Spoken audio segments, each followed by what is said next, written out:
Hi friends, എല്ലാവർക്കും നമസ്കാരം. ഒരു ക്രിസ്മസ് പുതുവത്സരാശംസകൾ എല്ലാവർക്കും നേർന്നുകൊണ്ട് നമ്മുടെ ഇന്നത്തെ വീഡിയോ തുടങ്ങാം. ഇത് ഇന്നലെ ഇടേണ്ട വീഡിയോ ആയിരുന്നു, പക്ഷേങ്കിൽ ഇന്നലെ എനിക്ക് അപ്ലോഡ് ചെയ്യാൻ പറ്റിയില്ല. അപ്പം ഇന്നലെ ഞാനൊരു കേക്ക് ഇവിടെ ഉണ്ടാക്കിയിട്ടുണ്ടായിരുന്നു. അപ്പോൾ ഇതുവരെയും കേക്ക് ഉണ്ടാക്കാൻ അറിയാൻ വയ്യാത്ത ഒരുപാട് പേരുണ്ടെന്നുള്ളത് എനിക്കറിയാം. കാരണം എല്ലാവർക്കും ഒരു മടി, നമ്മളുണ്ടാക്കിയാൽ ശരിയാകുമോ എന്നുള്ള ഒരു വിഷമമാണ് എല്ലാവർക്കും. പക്ഷെ എന്നുണ്ടെങ്കിൽ അങ്ങനെ ഒന്നും വിഷമിക്കേണ്ട കാര്യമില്ല. നമുക്ക് യൂട്യൂബ് നോക്കിക്കഴിഞ്ഞാൽ ഇഷ്ടം പോലെ നല്ല കേക്ക് ഉണ്ടാക്കുന്നവരുണ്ട്. അപ്പോൾ അതൊക്കെ നോക്കിയിട്ട് നമുക്ക് പഠിച്ചെടുക്കാവുന്നതേ ഉള്ളൂ. ഞാനും കേക്ക് ഉണ്ടാക്കാൻ പഠിച്ചത് യൂട്യൂബിൽ നിന്ന് തന്നെയാണ്. യൂട്യൂബ് നോക്കിയാണ് ഞാൻ പഠിച്ചത്. അപ്പോൾ ഞാൻ ഇതിനു മുമ്പ് കുറേ കേക്കുകളൊക്കെ ഉണ്ടാക്കി നോക്കിയിട്ടുണ്ട്. അതൊക്കെ ശരിയായിട്ടുമുണ്ട്. പിന്നെ നമുക്ക് ഒരു വിശ്വാസം വേണം, നമ്മൾ ഉണ്ടാക്കിയാൽ ശരിയാകും, അല്ലെ ശരിയായില്ലെങ്കിൽ പോട്ടെ, നമ്മുടെ കുറച്ച് സാധനങ്ങൾ നഷ്ടപ്പെടുമെന്നല്ലേ ഉള്ളൂ. അപ്പോൾ നമ്മളത് ചെയ്ത് നോക്കണം തീർച്ചയായിട്ടും. അപ്പോൾ ഞാൻ ഇന്നലെ ഒരു കേക്ക് ഉണ്ടാക്കി. അതിൽ നന്നായിട്ട് തന്നെ എൻ്റെ കേക്ക് വന്നിട്ടുണ്ട്.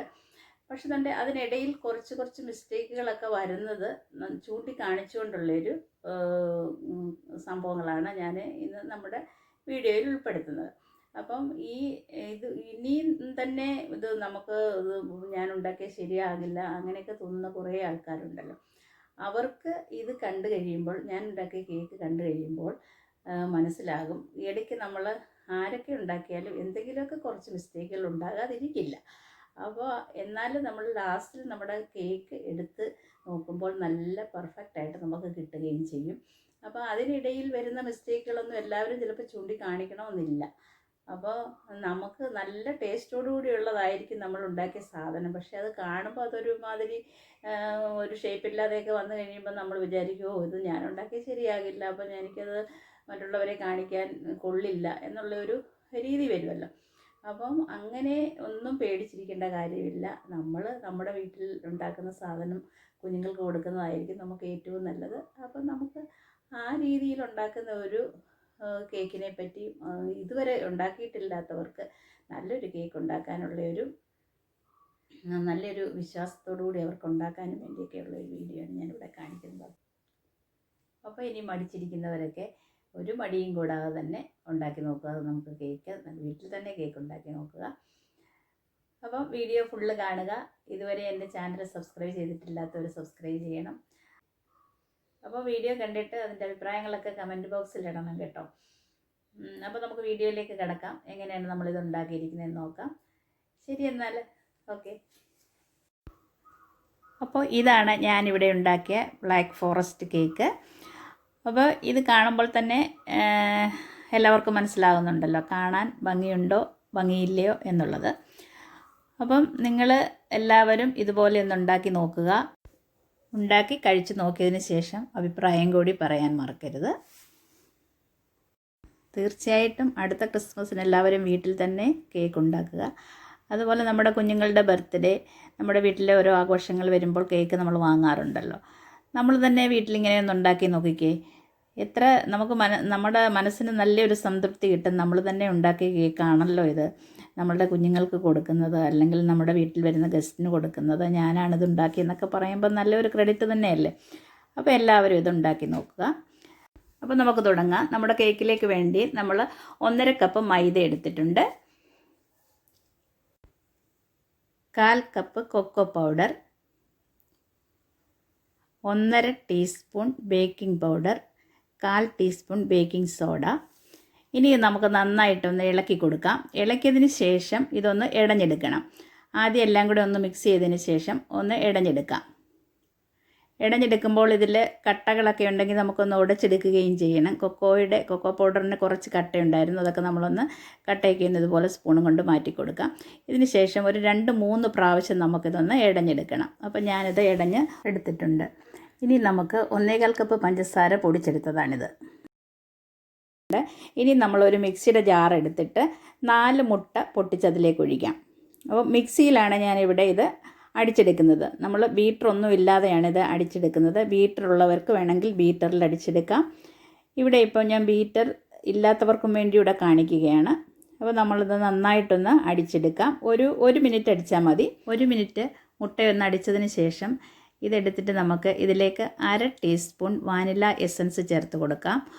1 കപ്പ് ഓയിൽ, സൺഫ്ലവർ ഓയിലും കൂടെ നമുക്ക് വെജിറ്റബിൾ ഓയിലോ എന്തെങ്കിലും ഒഴിച്ച് കൊടുത്ത് ഒരു 1/2 മിനിറ്റും കൂടെ നമുക്കിതൊന്ന് അടിച്ചെടുക്കാം. അപ്പോൾ നമ്മൾ അടിച്ചെടുത്തിട്ടുണ്ട്. മുട്ടയും എണ്ണയും നമ്മുടെ വാനില എസൻസും കൂടെ അടിച്ചെടുത്തിട്ടുണ്ട്. അപ്പോൾ ഇതിലേക്ക് നമ്മൾ പൊടിച്ച് വെച്ചിരിക്കുന്ന 1/4 കപ്പ് പഞ്ചസാരയാണ് ഞാൻ പൊടിച്ച് വെച്ചിരിക്കുന്നത്. അതും കൂടെ ഇട്ട് നന്നായിട്ടൊന്ന് ഇളക്കിയതിന് ശേഷം വേണം കേട്ടോ ഒന്ന് നമുക്ക് അടിച്ചെടുക്കാം. ഇത് ഒന്നും കൂടെ പൊടിച്ച് വെച്ച പഞ്ചസാര ആയതുകൊണ്ട് ഒരു 30 സെക്കൻഡ് അടിച്ചാൽ മതി. ഇനി നമ്മൾ കേക്കിൻ്റെ ബാറ്റർ മിക്സ് ചെയ്യുന്നതിന് മുമ്പായിട്ട് നമ്മുടെ കേക്ക് ഉണ്ടാക്കുന്ന പാത്രം ഒന്ന് പ്രീ ഹീറ്റ് ചെയ്യണം. അതിന് വേണ്ടിയിട്ട് ഞാനിവിടെ ഒരു നോൺ സ്റ്റിക്കിൻ്റെ പാത്രമാണ് എടുത്തിരിക്കുന്നത്. അതിലേക്ക് 1/2 ലിറ്റർ ഉപ്പിട്ട് കൊടുത്തിട്ട് അതിന് മുകളിലായിട്ട് എന്തെങ്കിലും ഒരു പാത്രം കൂടെ നമുക്ക് വെച്ച് കൊടുക്കണം. നമ്മുടെ കേക്ക് ഉണ്ടാക്കുന്ന ടിന്ന് വയ്ക്കാനായിട്ടാണ്. ഈ കേക്ക് ടിന്നിൻ്റെ അടിഭാഗത്തു നിന്ന് നമുക്കിങ്ങനെ ഇളക്കിയെടുക്കാവുന്നതാണ്. അതുകൊണ്ട് തന്നെയാണ് ഒരു പരന്ന പാത്രം ഞാൻ അടിയിൽ വെച്ച് കൊടുത്തിരിക്കുന്നത്. അപ്പം പ്രീ ഹീറ്റ് ചെയ്യാൻ നമ്മൾ വെച്ചിട്ടുണ്ട് ഇവിടെ. ഇനി നമ്മൾ തയ്യാറാക്കി വെച്ചിരിക്കുന്ന മുട്ടയടിച്ചതാണ്. ആ ബാറ്ററിലേക്ക് ഒഴിച്ചതിന് ശേഷം നമ്മുടെ മൈദയും കൊക്കോ പൗഡറും എല്ലാം കൂടെ നമ്മൾ മിക്സ് ചെയ്ത് വെച്ചിരുന്നില്ലേ, അത് നമ്മൾ കുറേശ്ശെ ആയിട്ടിട്ട് ഇതൊന്ന് ഇളക്കിയെടുക്കാം. കുറേശ്ശെ ഇട്ട് കൊടുത്ത് ഇളക്കിയെടുക്കണം. 2 3 പ്രാവശ്യമായിട്ട് നമുക്കിതിട്ടൊന്ന് എല്ലാം കൂടെ ഒന്ന് മിക്സ് ചെയ്തെടുക്കാം. നമ്മുടെ ബാറ്റർ റെഡിയാക്കി വയ്ക്കാം. അപ്പോൾ വലിയ കട്ടിയായിട്ട് നമുക്ക് തോന്നുന്നുണ്ടെങ്കിൽ നമുക്ക് ഇതിൽ ചെറുതായിട്ട് ചെറിയ ഇളം ചൂടുവെള്ളമോ പാലോ എന്തെങ്കിലും നമുക്ക് ചേർത്ത് കൊടുക്കാം. ഇത് കൂടുതൽ കട്ടിയായിട്ട് നമുക്ക് തോന്നുന്നുവെങ്കിൽ മാത്രം.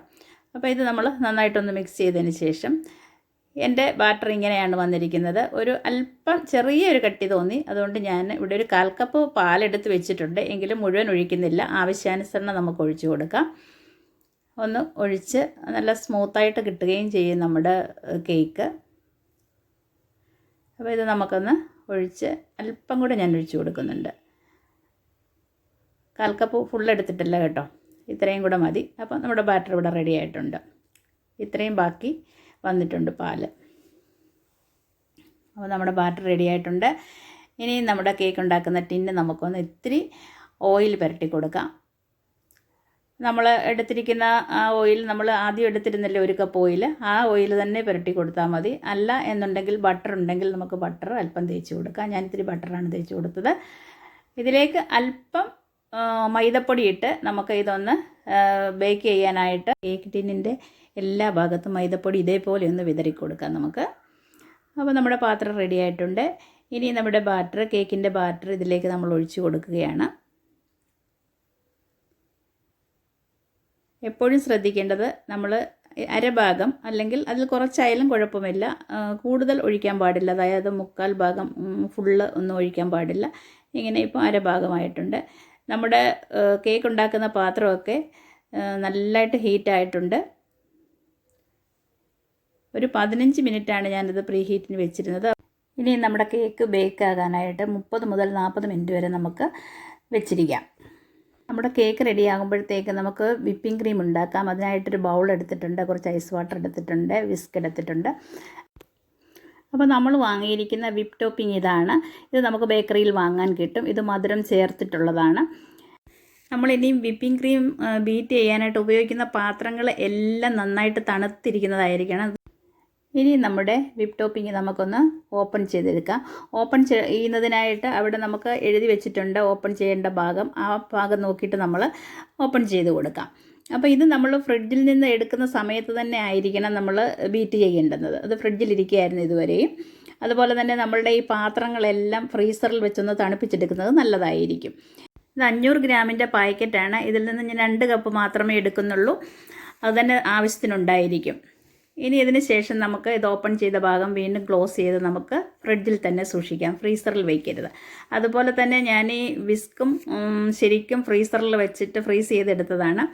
ഇത് നമ്മൾ തൈരൊക്കെ നമ്മൾ മത്ത് ഉപയോഗിച്ച് കലക്കില്ലേ, അതേ രീതിയിലാണ് നമ്മളിത് അടിച്ചെടുക്കാൻ പോകുന്നത്.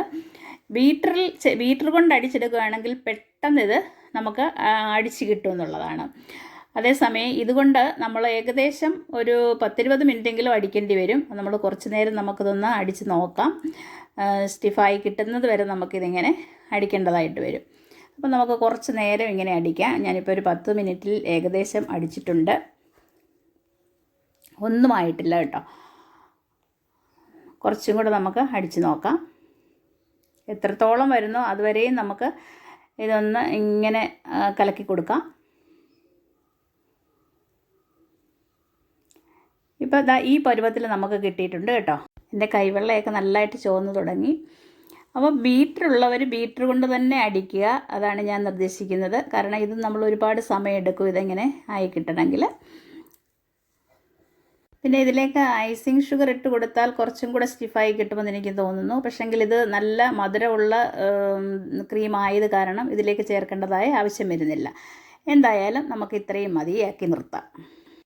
ഇനി നമ്മുടെ കേക്ക് വെന്തിട്ടുണ്ടോ നമുക്ക് നോക്കാം. ഇപ്പോൾ 40 മിനിറ്റ് ആയിട്ടുണ്ട്. നമുക്ക് എന്തെങ്കിലും ഒരു സ്റ്റിക്ക് വെച്ചിട്ട് നമുക്ക് നോക്കാം, കുത്തി നോക്കാം. ഇപ്പോൾ അതാ വെന്തിട്ടുണ്ട്, നന്നായിട്ട് വെന്തിട്ടുണ്ട്. ഇനി നമുക്ക് കുറച്ച് നേരത്തേക്ക് ഇത് മാറ്റി വയ്ക്കാം തണുക്കാനായിട്ട്. ആ സമയത്തേക്ക് ഇത് തണുക്കുന്ന സമയത്തേക്ക് നമുക്ക് കുറച്ച് സിറപ്പ് ഉണ്ടാക്കാം. പഞ്ചസാര കൊണ്ടുള്ള ഒരു സിറപ്പാണ്. അതിന് വേണ്ടിയിട്ട് ഞാനിവിടെ 1/4 കപ്പ് പഞ്ചസാര എടുത്തിട്ടുണ്ട്, 1/2 കപ്പ് വെള്ളവും ഉപയോഗിക്കുന്നുണ്ട്. ഇത് നമുക്കൊന്ന് തിളച്ച് വരുന്നത് വരെ ഇളക്കി കൊടുക്കാം. അതൊന്ന് സിറപ്പാക്കി എടുത്താൽ മാത്രം മതി, വല്ലാതെ നമുക്ക് കട്ടിയാകുകയൊന്നും വേണ്ട. പഞ്ചസാര എല്ലാം നന്നായിട്ട് അലിയുന്നത് വരെ നമുക്കിതൊന്ന് ഇളക്കിക്കൊണ്ടേയിരിക്കാം. ഇത് റെഡി ആയിട്ടുണ്ട്. ഇനി നമുക്കിത് മാറ്റി തണുക്കാൻ വയ്ക്കാം. നമ്മുടെ കേക്ക് സെറ്റ് ചെയ്യാനായിട്ട് ഞാനിതാ ഒരു പ്ലേറ്റാണ് എടുത്തിരിക്കുന്നത്, സിറാമിക്കിൻ്റെ ഒരു പ്ലേറ്റാണിത്. അടിയിലായിട്ട് ഒരു ചെറിയ പാത്രം കൂടെ വെച്ച് കൊടുത്തിട്ടുണ്ട്, കാരണം നമുക്കിതൊന്ന് കറക്കിയെടുക്കണം അതിന് വേണ്ടിയിട്ട്. ഇതുപോലെ ചപ്പാത്തിയുടെ പലകയുണ്ടെങ്കിൽ അങ്ങനെ ഒരു പലക എടുത്ത് വെച്ചാലും മതി. അപ്പോൾ നമ്മുടെ കേക്കൊക്കെ ഇവിടെ തണുത്തിട്ടുണ്ട്. നമ്മൾ ആ ചപ്പാത്തി പലകയിലേക്ക് നമ്മുടെ കേക്ക് എടുത്ത് വയ്ക്കുകയാണ്. പഞ്ചസാര സിറപ്പും കേക്കും ഒക്കെ തണുക്കുമ്പോഴത്തേക്ക് നമുക്ക് ടോപ്പിങ്ങിനുള്ള ചോക്ലേറ്റ് റെഡിയാക്കാം. അപ്പോൾ നമ്മുടെ ചോക്ലേറ്റ് ഇതുപോലെ പൊടി പൊടിയായിട്ടൊന്ന് ചുരണ്ടിയെടുക്കാം നമുക്ക്.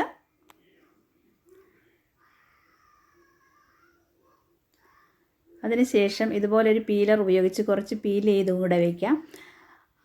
ചോക്ലേറ്റ് നമുക്ക് ടോപ്പിങ്ങിന് കുറച്ച് അധികം വേണ്ടി വരും. അത്യാവശ്യത്തിനുള്ളത് നമുക്ക് എടുത്ത് വയ്ക്കാം. എല്ലാം കൂടെ ഒന്നിച്ച് ചെയ്യാൻ നമുക്ക് സമയം തികയുന്നില്ലെന്നുണ്ടെങ്കിൽ നമുക്കിതൊക്കെ തലേദിവസം തന്നെ റെഡിയാക്കി വെക്കാവുന്നതേ ഉള്ളൂ. ചോക്ലേറ്റൊക്കെ നമുക്ക് പൊടി പൊടിയായിട്ടെടുത്ത് ഇങ്ങനെ വെക്കാം, കാരണം ഇതിനൊക്കെ കുറച്ച് സമയം നമുക്ക് വേണ്ടി വരും. നമ്മുടെ കേക്ക് ഇപ്പം നന്നായിട്ട് തണുത്തിട്ടുണ്ട്. ഇതിൻ്റെ മുകൾ ഭാഗം നമുക്ക് അല്പം ഒന്ന് കട്ട് ചെയ്ത് മാറ്റാം. കാരണം ഇതിനുള്ളിലൊക്കെ നമുക്ക് ടോപ്പിംഗ് ചെയ്യാനുള്ളതായതുകൊണ്ട് മുകൾ ഭാഗം അല്പം പൊങ്ങിയിരിക്കുമല്ലോ, നമുക്ക് നല്ല ഷേപ്പിലൊന്നും കിട്ടില്ല നമ്മൾ ഉണ്ടാക്കുമ്പോൾ. അതിൻ്റെ കുറച്ച് ഭാഗം നമുക്ക് മാറ്റാം മുകളിൽ നിന്ന്. അപ്പം ശ്രദ്ധിക്കുക, ഇതിൽ വരുന്ന അപാകതകളൊക്കെ കാണിക്കാനാണ് ഞാനിതെല്ലാം നിങ്ങളെ കാണിക്കുന്നത്. ഇതിപ്പം മുറിച്ച് എടുക്കുന്ന സമയത്ത് അല്പം അവിടം പൊടിഞ്ഞിട്ടുണ്ട്, അതൊന്നും നമുക്ക് കാര്യമാക്കണ്ട. കാരണം നമ്മൾ ഇതെല്ലാം ഫൈനലിൽ വരുമ്പോഴത്തേക്ക് നല്ല ഒരു പെർഫെക്റ്റായിട്ടുള്ളൊരു കേക്കായിട്ട് നമുക്ക് കിട്ടും. ഇനി നമ്മൾ ഈ കേക്കിനെ 3 ഭാഗങ്ങളായിട്ട് ഇതുപോലെ കട്ട് ചെയ്തെടുക്കാം. 3 ലെയറായിട്ട് നമുക്കിത് കട്ട് ചെയ്തെടുക്കാം. ഇപ്പം നമ്മളുടെ കേക്ക് 3 ഭാഗങ്ങളാക്കിയിട്ടുണ്ട്. ഇനി ഇതിലേക്ക് നമ്മൾ ഇവിടെ തണുക്കാൻ പഞ്ചസാര ലായനി വെച്ചിട്ടുണ്ടായിരുന്നു. ഇതിൻ്റെ എല്ലാം മുകളിലായിട്ട് നമുക്ക് അത്യാവശ്യത്തിന് പഞ്ചസാര സിറപ്പ് ഒഴിച്ചു കൊടുക്കാം. അത്യാവശ്യം നന്നായിട്ട് തന്നെ ഒഴിച്ചുള്ളൂ കേട്ടോ. അപ്പോൾ നല്ല മധുരം നമുക്ക് കിട്ടുന്നതായിരിക്കും നമ്മുടെ കേക്കിന്. ഒരുപാട് കോരി എന്നും പറഞ്ഞ് ഒഴിക്കരുത്. ഒഴിച്ചു കഴിഞ്ഞാൽ പിന്നെ നമ്മുടെ കേക്ക് അങ്ങ് വല്ലാതെ മെൽറ്റായി പോകും. അങ്ങനെ എന്തായാലും ചെയ്യരുത്. ആവശ്യത്തിന് ഒഴിച്ചു കൊടുക്കുക. ഇനി നമ്മൾ കേക്ക് സെറ്റ് ചെയ്യുന്ന പ്ലേറ്റ് എടുത്തിട്ടുണ്ട്. അതിൻ്റെ അടിയിലായിട്ട് നമ്മൾ കുറച്ച് വിപ്പിംഗ് ക്രീം ഒഴിച്ചു കൊടുത്തിട്ടുണ്ട്. അതിന് മുകളിൽ നമ്മളൊരു ലെയർ, നമ്മളിത് ഏറ്റവും മുകൾ ഭാഗത്ത് നിന്ന് എടുത്ത ലെയറാണ്, കേക്കാണ് ഏറ്റവും അടിയിൽ വെച്ചിരിക്കുന്നത്. ഇതിലേക്ക് നമ്മളുടെ വിപ്പിംഗ് ക്രീം, ബീറ്റ് ചെയ്തെടുത്തിരിക്കുന്ന ക്രീം നമുക്ക് അങ്ങോട്ട് ഒഴിച്ചു കൊടുക്കാം. അത് നന്നായിട്ട് തന്നെ ഒഴിച്ചോളൂ. എന്നിട്ട് അതിന് മുകളിൽ അടുത്ത ലെയർ നമുക്ക് എടുത്ത് വയ്ക്കാം. ഇതിപ്പോൾ കണ്ടില്ലേ, നല്ല ലൂസായിട്ടുണ്ട്. അതൊന്നും നമുക്ക് കാര്യമാക്കേണ്ട കാര്യമില്ല. ഇത് എല്ലാം നമുക്ക് ലാസ്റ്റിൽ നല്ല രീതിയിൽ തന്നെ നമുക്ക് കിട്ടും, ആരും വിഷമിക്കേണ്ട. അപ്പോൾ ഇതിപ്പം നല്ല ലൂസായിട്ടുണ്ടെങ്കിലും നമുക്ക് നന്നായിട്ട് തന്നെ ഇത് ഒഴിച്ചു കൊടുക്കാം. എങ്കിൽ മാത്രമേ നമ്മുടെ കേക്കിന് നല്ല മധുരം കിട്ടുകയുള്ളൂ. അപ്പോൾ നമ്മൾ 3ാമത്തെ ലെയറും ഇതിലേക്ക് വെച്ച് കൊടുക്കുകയാണ്. അതിൽ നമ്മൾ ഇങ്ങനെ ദോശയ്ക്ക് മാവ് ഒഴിച്ചു കൊടുക്കുന്നത് പോലെ ഒഴിച്ചു കൊടുക്കാം. അത്യാവശ്യം നന്നായിട്ട് തന്നെ ഒഴിച്ചു കൊടുക്കണം. ഇത് അങ്ങനെ പുരട്ടി കൊടുക്കണം. ഇതിപ്പോൾ ഇത്തിരി ലൂസായി എന്ന് കരുതി ആരും വിഷമിക്കേണ്ട. നമ്മൾ ചെയ്യുമ്പോൾ ചിലപ്പോൾ ഇങ്ങനെ ലൂസാകുമ്പോൾ വിചാരിക്കുമോ ഇത് ചെയ്താൽ ശരിയാകില്ല. പക്ഷേ ഒന്നുമില്ല, താഴേക്ക് ഒലിച്ച് പോകുന്നതൊക്കെ നമുക്ക് റെഡിയാക്കി എടുക്കാവുന്നതേ ഉള്ളൂ. അതിനാണ് ഞാൻ ഈ ഭാഗങ്ങളെല്ലാം കാണിക്കുന്നത്. ഇല്ലെന്നുണ്ടെങ്കിൽ ഇതൊക്കെ കട്ട് ചെയ്തിട്ട് എനിക്ക് കാണിച്ചാൽ മതിയായിരുന്നു. പക്ഷേങ്കിൽ ഞാൻ ഇങ്ങനെ കാണിക്കുന്നത് നമുക്ക് എല്ലാവരും ചെയ്യുമ്പോൾ ഇങ്ങനത്തെ കുറച്ച് മിസ്റ്റേക്കുകളൊക്കെ വരാറുണ്ട്. അതുകൊണ്ടാണ് ഈ ഭാഗങ്ങളെല്ലാം എടുത്ത് കാണിക്കുന്നത് ഞാൻ. അപ്പോൾ ഇനി നോക്കൂ, ഇതെല്ലാം ഇങ്ങനെ താഴേക്ക് ഒലിച്ച് പോയതെല്ലാം നമുക്ക് ഇങ്ങോട്ട് വടിച്ചെടുത്ത് നമ്മുടെ കേക്കിലേക്ക് ഇങ്ങനെ ചെയ്ത് കൊടുക്കാം. ഇപ്പോൾ കണ്ടില്ലേ? ഇപ്പോൾ നോക്ക്, നമ്മുടെ ക്രീം മുഴുവൻ കേക്കിലായിട്ടുണ്ട്. ഇനി നമുക്കൊരു 10 മിനിറ്റ് ഫ്രീസറിൽ വെച്ച് കൊടുക്കാം. അപ്പോൾ ഫ്രീസറിൽ നിന്നൊക്കെ നമ്മൾ എടുത്തു. ഇനി അല്പം കൂടെ നമ്മളിതിൻ്റെ മുകളിലേക്ക് ഒന്നും കൂടി തേച്ച് കൊടുക്കുകയാണ്. തേച്ച് കൊടുത്തതിന് ശേഷം ബാക്കി നമുക്ക് ചോക്ലേറ്റൊക്കെ അതിൻ്റെ മുകളിലേക്ക്, ഇത്രയും മതി. ഇപ്പോൾ ദാ വളരെ ഭംഗിയായിട്ടുണ്ട്. ഇനി നമുക്ക് ചോക്ലേറ്റ് ഇതിൻ്റെ മുകളിൽ ടോപ്പിങ്ങിന് ഇട്ട് കൊടുക്കാം. ആവശ്യത്തിന് എത്രയും കൂടുതൽ ഇടാമോ അത്രയും നല്ലതാണ്. അവരവരുടെ മധുരം അനുസരിച്ചിട്ടും കാണാൻ നല്ല ലുക്കിന് വേണ്ടിയിട്ടും ആവശ്യത്തിന് നമുക്ക് ഇട്ട് കൊടുക്കാം.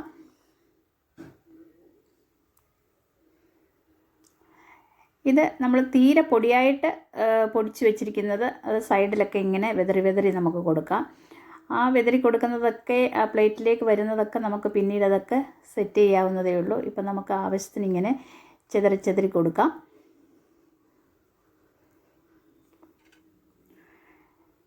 ഇപ്പം നമ്മൾ കുറേ ചോക്ലേറ്റ് ആയിട്ടുണ്ട് ഇതിൻ്റെ മുകളിലായിട്ട്. ഇനി നമ്മളൊരു ചെറിയൊരു കത്തി, നമ്മളിത് കട്ട് ചെയ്യാനായിട്ടുള്ള കത്തിയോ അല്ലെങ്കിൽ വീട്ടിലുള്ള ചെറിയ കത്തി ഏതെങ്കിലും എടുത്തിട്ട് ഇതുപോലെ ആ നിരന്ന് കിടക്കുന്ന ചോക്ലേറ്റുകളൊക്കെ ഈ സൈഡിലേക്ക് ഇങ്ങനെ ഒന്ന് ഒതുക്കി കൊടുക്കാം. ഇത്രയും ചോക്ലേറ്റ് മതി. ഇനി നമുക്ക് ഒരു പ്ലാസ്റ്റിക് കവറിൽ കുറച്ച് ക്രീം എടുത്ത് ഞാൻ ഫ്രിഡ്ജിൽ വെച്ചിട്ടുണ്ടായിരുന്നു.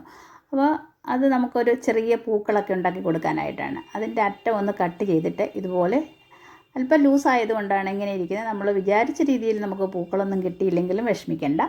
അപ്പോൾ നമുക്ക് ഇങ്ങനെ കുറച്ച് ഡിസൈൻ കൊടുത്തു. അതിന് മുകളിലായിട്ട് നമ്മൾ കുറച്ച് ചെറി വെച്ച് കൊടുക്കുന്നു. സമയം ഇത്രയും ലൂസ് ആയില്ലായിരുന്നുണ്ടെങ്കിൽ നമ്മൾ വിചാരിച്ച രീതിയിൽ നല്ല പൂക്കളൊക്കെ ഉണ്ടാക്കിയെടുക്കാൻ പറ്റുമായിരുന്നു. അപ്പോൾ ഇതാണ് കൊച്ചു അപാകതകളോട് കൂടിയ കേക്ക് ഉണ്ടാക്കിയത് ഞാൻ കാണിച്ചത്. ഇനി നമുക്ക് കുറച്ച് സൈഡിലൊക്കെ ഒന്നും കൂടി ഒന്ന് ഒഴിച്ച് കൊടുക്കാം, കുറച്ചും കൂടെ നമ്മുടെ ക്രീം.